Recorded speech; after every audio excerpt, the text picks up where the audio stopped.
Come, thou fount of every blessing, tune my heart to sing thy grace. Streams of mercy never ceasing, call for songs of loudest praise. Teach me some melodious sonnet sung by flaming tongues above. Praise his name, I'm fixed upon it, the name of God's Goeiedag almal en baie welkom weer by 10 dae van gebed. En ons het nou by dag 8. Om die kerkmense so Jesus lief te hê, is die tema. Die verhaal van Dawid gaan oor 'n man alles self wou doen, sonder hulp van God of vriende. En hy het hard gewerk, maklik geleer en dikwels vir homself gesê: ek het niemand anders nodig nie. Ek kan die lewe op my eie hanteer. Al het hy op en toe kerk toe gegaan, het hy nooit lang genoeg gebly om met iemand te gesels. Toe die pastoor saamlike ete aangemoedig het Dawid dit oorgeslaan. Toe die kerk besoek by hom wou by hom gaan aflê, het hy dit van die hand gewys. Hy het ook nooit aangebied om saam na siekte te gaan wat gebede nodig het nie. Hy het gedink, dis hulle saak, ek sal na myne omsien. Een Sabbat het die leraar Dawid die leesstoel opgemerk en gesug. Die kerkfamilie het vir hom gebid, maar Dawid het nooit geweet nie. Maande later het Dawid sy lewe skielik verander. Sy besigheid het ineenstort en sy gesondheid het begin agteruitgaan. Alleen in sy huis het hy besef hoe swaar die las was. Sy selfoonkontakte was min en geen een na my genoeg om op te leun nie. Uit moedeloosheid en omdat hy sonder hoop was, het Dawid na kerk teruggekeer. Nie vir aanbidding nie, maar vir hulp. Tot sy verbasing het die enigste mense wat hy ignoreer het, hom met oop arms verwelkom. Hulle het maaltye gebring, saam met hom gebid en vir homself gehelp om sy lewe herbou. Dawid het in hierdie een leesstoel gesit met trane in sy oë. Hy het gefluister. Ek het gedink ek het hulle nie nodig nie. Maar nou sien ek was verkeerd. Hierdie is my familie. Wat is die les vir ons? 'n kerkfamilie is so 'n liggaam. Elke deel maak saak. En elke deel het 'n ander nota. So dit wat ons kan kry in 1 Korintiërs 12 vers 12 tot 27. Jy moet gaan lees. Om 'n gemeenskap te egareer is soos om jouself af te sny van die lewenslyn wat God vir ondersteuning ontwerp het. Wanneer die probleme kom, is dit dikwels die kerkfamilie wat langs ons staan en Christus se liefde weerspieël. Die leesstoel hinder ons. Moenie wag totdat jy in nood is om die familie van God jou gegee het te waardeer nie. Kom ons bid saam. Dieper hemelse Vader, ons sê baie dankie dat ons nou kan toeraal en hoor wat U wil vir ons vertel uit die woord. Mag ons harte oopmaak sodat ons U woord kan luister. Met my gebed in Jesus naam alleen. Amen. Nou, ons hoofteksverse kom vandag uit Handeling 2 vers 41 tot 43. Die wat toe sy woord met blydskap aangeneem het, is gedoop en daar is op die dag omtrent 3000 siele toegebring. En hulle het volhard in hulle leer van die apostel en in die gemeenskap en in 'n breken van die brood en in die gebede en vrees het op elkeen gekom en baie gewonder en 'n teken het deur apostel plaasgevind en almal wat gelowig geword het, wat by mekaar en het alle gemeenskaplike besitting besit en hulle eiendom en besitting het hulle verkoop en dit opgebring onder almal verdeel volgens wat elkeen nodig gehad het. Die dag per dag het hulle eendragtig volhard in die tempel en van huis tot huis brood gebreek. En hulle voedsel met blydskap en eenvoudigheid van hart geniet, terwyl hulle God geprys het en in gun was by die hele volk. En die Here het daagliks by die gemeente gevoeg die wat gered is. Nou hierdie is ons hoofteksvers. Sien ons hoe daar deur die hulp van die Heilige Gees 3000 mense tot gelowig gevoeg is deur doopeling. Maar hierdie was nie net nommers nie. Hierdie nuwe gelowiges het volhard in lering, in gemeenskap en in 'n befondsing en onderhoue van die kerk.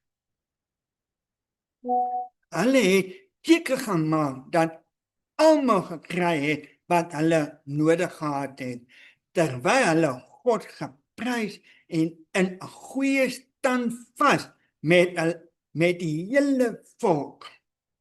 En hierdie eensgesindheid en liefde het gelei dat God daagliks by hulle gemeente gevoeg het die wat hulle lewe vir Jesus gegee.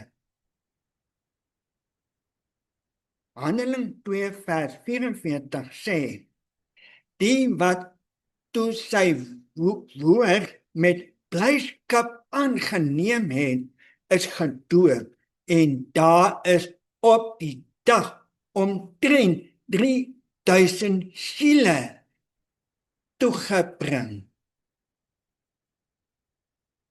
Die vraag is, hoe sou hierdie groot klomp mense wat bymekaar het in 'n vroeë kerk die liefde van die vroeë gelowige uitgedaag het? So 'n groot klomp ekstra mense kon 'n groot uitdaging vir die vroeë kerk gewees het. Mense vanuit alle area van die samelewing word nou tot die kerk gevoeg. Sommige uit die Jode agtergrond, ander in Jode genote uit ander lande. Die voedsel moet nou gedeel word en die samenkom moet ook verdeel word, want duidelik kon nie 3000 gelowiges in eenheid bymekaar kom nie. Dit kon al die liefde van vroeë gelowiges uitgedaag het. Maar dit kon nie net hulle liefde negatiewe uitdaging het nie. Maar dit kon hulle ook positief motivering het om self meer te volhard.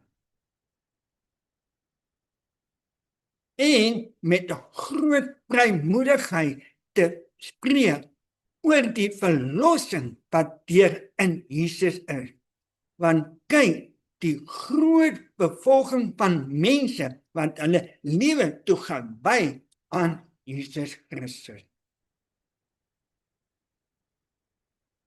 Wanneer die genade van Christus in die woorde en werke van die gelowige uitgedruk word, sal die lig skyn vir almal wat in duisternis is. Want terwyl die lippe tot lof van God gespreek, sal die hand sommer baie gee om goed te doen en hulp gee die verlore. Ons lees dat op Pinksterdag toe die Heilige Gees op die disipels neergedaal het, niemand gesê het dat enige iets wat hy besit het, sy eie was nie. Alles wat hulle besit het, is gebruik om die Here se werk klaar te maak. En duisende is in een dag bekeer. Wanneer dieselfde Gees gelowige vandag aandry en hulle met dieselfde Gees van gee aan God teruggegee, sal die wye en die betekenvolle werk volbring word. Kan dit wees dat vandag as dieselfde Gees die gelowige bemoedig en hulle ook so getrou hulle fondse belê in die evangelie, dat ons dieselfde seën wat volg sal kan sien. Kan dit wees dat ons nie heeltemal alles gee vir die evangelie, ewige evangelie nie, daarom dat ons nie God se seën sien nie. Die eerste Engelse boodskap van die Openbaring 14, wat die uur van God se oordeling aangekondig en mense gemaan om God te aanbid, is bedoel om die belydenis volk van God afgeskei van die slegte dinge van die wêreld en om hulle wakker te maak, om hulle toestand van die wêreldgesindheid en afvalligheid te besef. In hierdie boodskap het God aan die kerk 'n waarskuwing gestuur wat altyd aangeneem word, die sonde wat hulle van hom skei, uit te los. As hulle die boodskap van die hemel aanneem, hulle harte voor die Here in oprigtheid voorberei om in sy teenwoordigheid te staan, sal die gees en die krag van God onder hulle geopenbaar word. Die kerk sal weer hierdie seën staat van eenheid, die eenheid, geloof en liefde bereik wat daar in die Bybelse tyd was. Toe die gelowige eenheid van harte en siel was, die woord van God met vrymoedigheid gespreek het en die Here daagliks by die gemeente gevoeg het, die wat gered was. Verlang jou hart nie ook na kerk wat eendragte volhard nie? Verlang jy ook nie na kerk wat in eenheid, geloof en liefde saam beweeg nie? 'n Kerk vol gelowiges wat eenheid van hart en siel is en die woord van God met vrymoedigheid kan spreek. Elke kerk wat sommer net so nuwe gelowige bygevoeg deur Bybelstudie, seminare en vriendskappe.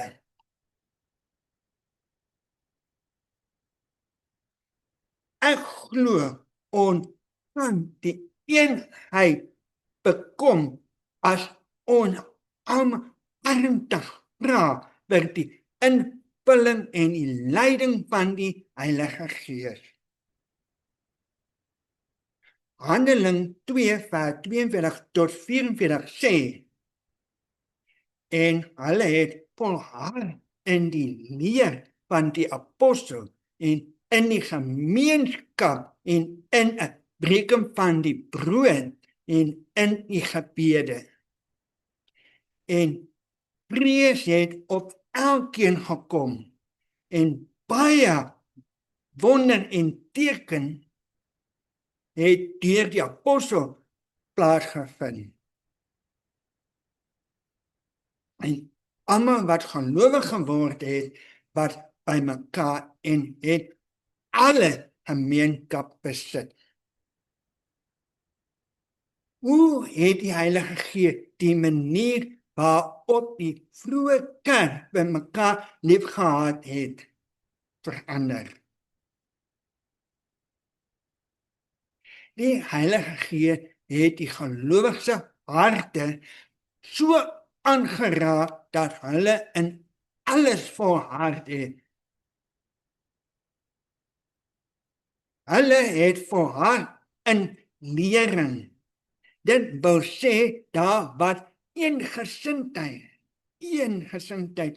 oor die basiese leerstelling van die Bybel. Hulle het die woord geglo in eenvoud. Hulle het nie allerhande betekening agter die woord geplaas wat nie duidelik verstaan is nie. Hulle het nie gedry oor die regte was wat God bedoel het nie. Nee, hulle het volhard in lering.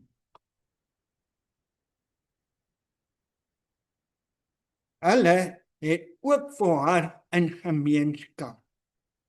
Hulle het vriendskapbande behou deur met mekaar sosiale te verkeer, saam te eet en ook saam te bid.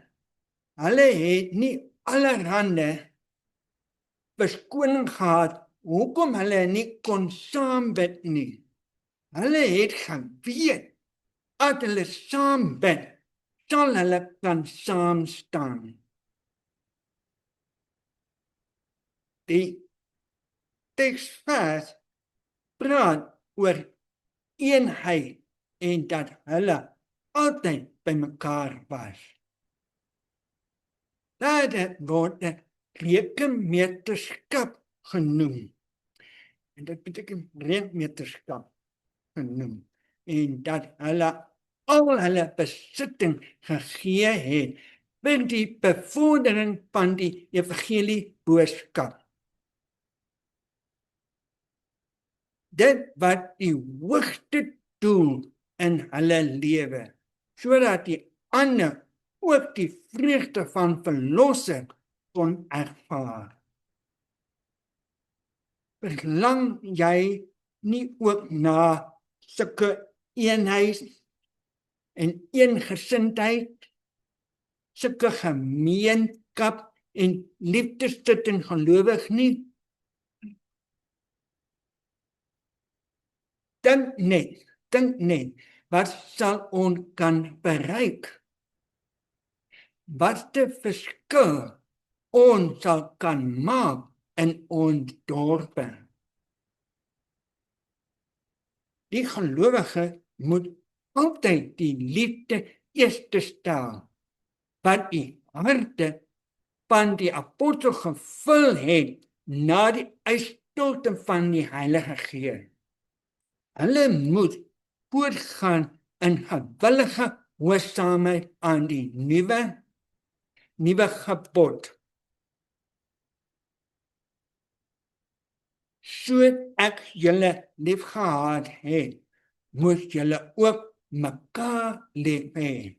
Johannes 13 vers 34. So eendragtig moet hulle met Christus verenig word, dat hulle in staat sou wees om sy vereising te vervul.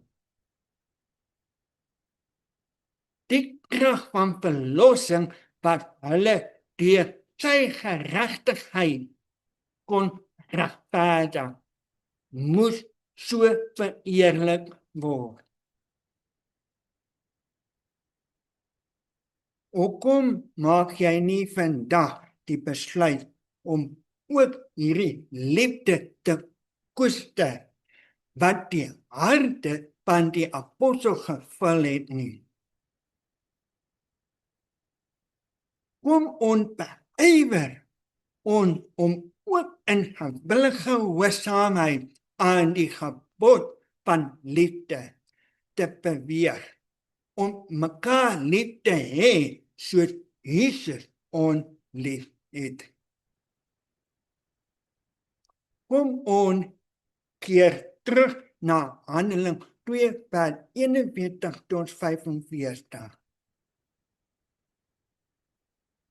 Die wat toe sy woord met blydskap aangeneem het, is gedoop, en daar is op die dag omtrent 3000 siele toegebring. en hulle het volhard in die leer van die apostel. En in die gemeenskap en in die breking van die brood en in die gebede. En vrees het op elkeen gekom en baie gewonder en teken het deur apostel plaasgevind. En almal wat gelowig geword het, wat by mekaar en alle gemeenskaplike besitting en hulle eiendomme en besitting het hulle verkoop en dit opgebring onder almal verdeel, volgens wat elkeen nodig gehad het. Op watter manier het die eerste eeue gelowig mekaar opgeoffer, liefgehad het? Na die Heilige Gees 9 dae en die disipels uitgegaan het om die lewende Heiland te verkondig, was hulle die enigste begeerte die redding van siele. Hulle het hulle in eerlikheid gemeenskap met die Heilige verbly. Hulle was sagmoedig en bedagsaam, selfverloening, gewillig om terwille van die waarheid die enige opoffer te doen. In hulle daaglikse omgang met mekaar het hulle met die liefde geopenbaar wat Christus vir hulle voorgeskryf het. Deur die liefdevolle woorde en dade het hulle probeer om hierdie liefde in harte van ander aan te steek. Handeling uit die Handelinge van Apostel bladsy 547. In ons kerke is daar soms 'n gees van kompetisie. Klomp lospraatjies van die hoogste poste. Kyk wie kan beter voorprogram doen. Wie kan beter lesstudie of preek aanbied. Ons meet onsself som aan mekaar se lewe, dieet en geestelikheid. Terwille ons die grootste punt mis, is liefde. Die groot vraag is, hoe lief het jy vir Jesus? Hoe lief het jy jou medebroer en suster in geloof? Want hierdie liefde sal bepaal waar ons grootste begeerte is. As ons Here Jesus lief het, moet ons die hele harte sal ons die grootste begeerte ook die redding van die siele wees en ons sal verlang na die egte gemeenskap met ons medegelowiges. Dit sal uitvloei in opregte liefde en vriendelikheid, onselfsugtigheid en opoffering vir die waarheid. As jy verlang na hierdie liefde vir jou gelowige familie, kom ons bid saam. Ons bid dat ons harte sal aanraak en te vul met die liefde wat ons nodig het om te sorg vir mense wat hy geroep na hierdie laaste dae profetiese kerke. Ons bid dat die Heilige Gees elke persoon wat in ons familie, vriendekring of kerkfamilie is, sal help om mekaar in woord en daad lief te hê.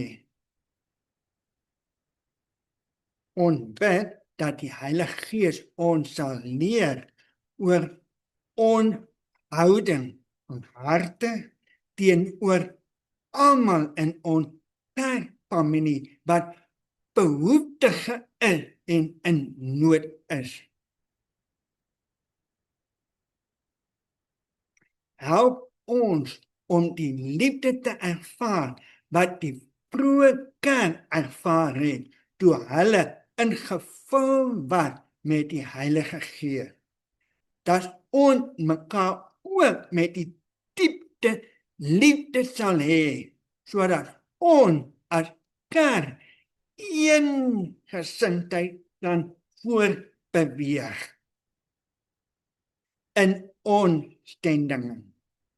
Kom ons bid saam. Ons dierbare Hemelse Vader, baie dankie vir hierdie boodskap. Mag ons harte oopmaak, sodat ons u werk kan uitrei en vir ander mense kan vertel dat Jesus is op pad. En ons vra dat u ons sal leer hoe ons met liefde kan doen. Dat ons liefde vir mekaar kan deel, maar nie selfsug en eie ek nie. Dit wegvat en dat ons doen in Jesus naam. Dankie vir u liefde, dankie vir al die seëning wat u uitgestort het vir ons. En ons vra, leer ons hoe ons rekenskap kan gee aan u, wat ons met geld, besitting doen, dat ons dit reg kan gebruik. En ons vra in Jesus naam alleen. Amen. Mag julle geseënde dag verder. Bye-bye. Redeeming love, hitherto